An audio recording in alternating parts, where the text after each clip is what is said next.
Yon, what's up, what's up? Ayan, kamusta mga utol? And then welcome sa video na ito.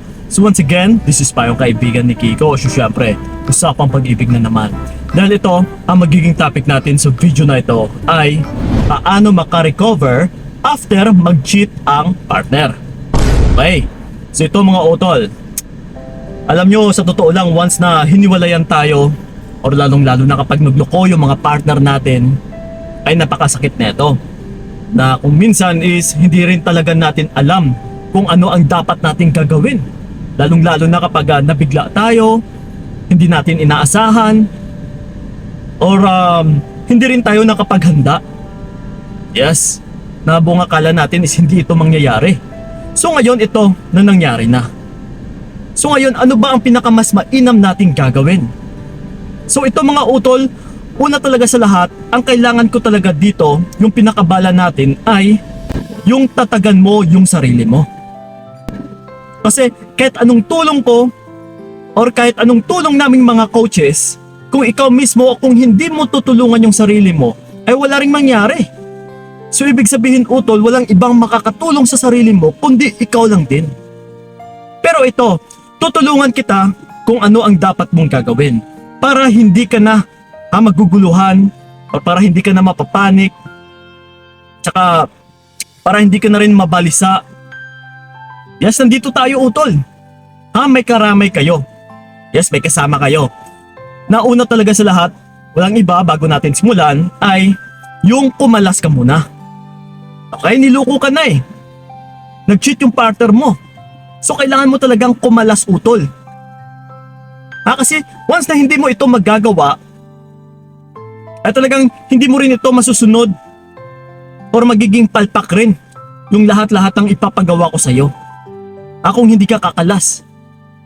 So again, so ito ngayon, once na nakakalas ka na sa kanya, ano ba ang dapat mong gawin para mas madali kang makarecover or mas madali kang makamove on? So ito, isa-isahin natin na yung una sa lahat ay yung magbakasyon. Napaka-importante nito utol. Na malaking tulong din ito para makalimot ka sa partner mo. Nasa kung ano yung mga nakasanayan mo is isa rin talaga itong makakatulong din na para maputol yung mga nakasanayan mo. Na mag-aliw-aliw ka muna, na pumunta ka muna ng ibang lugar para maiba naman, para mas maging mapayapa rin ang iyong pag-iisip. Na aagawin ng nature, like for example, pumunta ka ng dagat. Yes, aagawin ng dagat yung atensyon mo. Na para ma-refresh ka rin, na para maginhawaan ka rin, na para magkaroon din ng kapayapaan ang iyong puso o ang iyong nararamdaman. Malaking tulong talaga ito utol, magbakasyon ka para maiba talaga yung ambience or yung surroundings mo. Kaysa magmukmuk ka dyan sa loob ng bahay ninyo, lalong-lalo na kung saan palagi kayong nagsasama dyan. Yes, umalis ka para maiba talaga utol. Okay?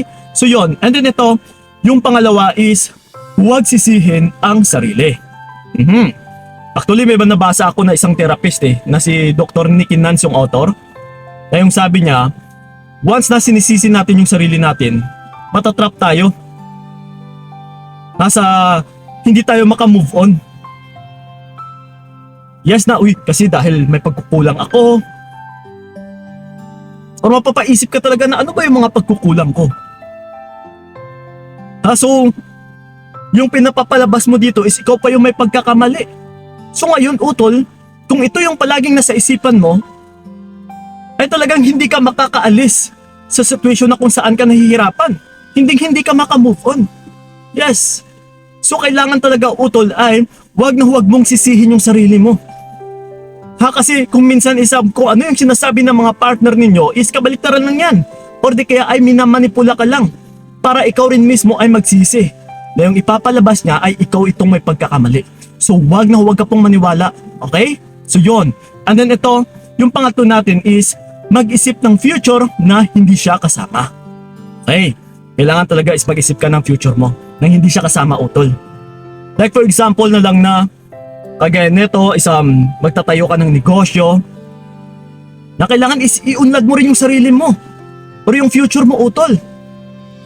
Nakagaya neto sa number 1 natin na magbakasyon ka. Uy, magbabakasyon ako para maiban man talaga, para makalimot din ako sa mga toxic na mga pangyayari sa buhay ko. Yes. So mag-isip ka talaga utol na hindi siya kasama, kasi malaking tulong rin ito na para makarecover ka. Okay, so yun. And then ito, yung pang-apat natin is i-refresh ang social media. Now, ano ba yung ibig sabihin natin dito? Hindi yung i-refresh mo ay yung kung sa laptop ba, i-right click mo and then refresh. No, hindi ganon. What I mean dito utol is kailangan mong i-refresh na parang maging panibago na yung social media account mo. Tatanggalin mo yung mga pictures niya, mag-post ka ng panibagong profile picture din. Tanggalin mo lahat ng mga posibleng makapagbibigay ng alaala. Tulungan mo yung sarili mo talaga utol, na para makalimot ka rin sa kanya. Okay, na isa po yan talaga na makakatulong din na para makarecover ka. At saka para siya din mismo ay parang binasura mo na rin, na parang hindi ka na umaasa sa kanya. Yes, kailangan mong ipakita utol na kayang-kaya mo rin talaga. Okay, so yun. And then ito, yung pang-5 natin is mag-isip ng bagong hobby. Yes, na wag ka talagang magmukmok sa bahay ninyo. Naiiyak at saka iiyak ka na lang dyan dahil iniwan ka or dahil niloko ka. Kailangan talaga utol is magkaroon ka ng panibagong hobby para talaga ay masanay ka or maibsan yung kalungkutan mo. Yes, para ma-enjoy mo rin yung sarili mo utol, para mas madali kang makalimot sa mga masamang nangyari sa'yo. Kagaya nga yan, mag-gym ka, mag-jogging ka sa hapon at saka sa umaga. Kailangan is ilabas mo rin yung toxins sa katawan mo, na makapagbibigay rin talaga ito utol ng kapayapaan sa iyong nararamdaman. Kaysa mag-iisip at saka mag-iisip ka dyan, puro negative, is mas lalo lang itong magbibigay sa iyo ng kapagburan na tinatanggal mo yung energy mo. Yes. So if I were you talaga utol ay mag-isip ka ng pwede mong gawin na para mas lalo kang maaaliw. Okay? So yun. And then ito, yung pang-6 natin is spend time sa mga bagong or sa mga totoong kaibigan. Yes, isa rin ito na mag-enjoy ka muna, go out with friends. Yes, yung mga nakasanayan mo na palagi kayong lumalabas, yung mga totoong kaibigan hindi yung mga plastic. Hindi yung dadamayan ka lang, pakunwari, pero yung pala pagtalikod mo is i-chismis ka rin or i-judge ka rin. So again mga utol, sa paglabas kasi nakasama mo yung iyong mga kaibigan ay makapagbibigay rin talaga ito ng aliw na para mas madali kang makalimot sa kung ano yung napagdaanan mo. So yun. And then ito yung pang-7 natin is maghanap ng bagong kaibigan. Yes. Kagaya sa sinabi ko kanina na lumabas ka kasama yung mga totoong kaibigan. And then this time, para maaliw ka rin ay maghanap ka ng mga panibagong kaibigan. Pero syempre, hanapin mo rin yung mga totoo.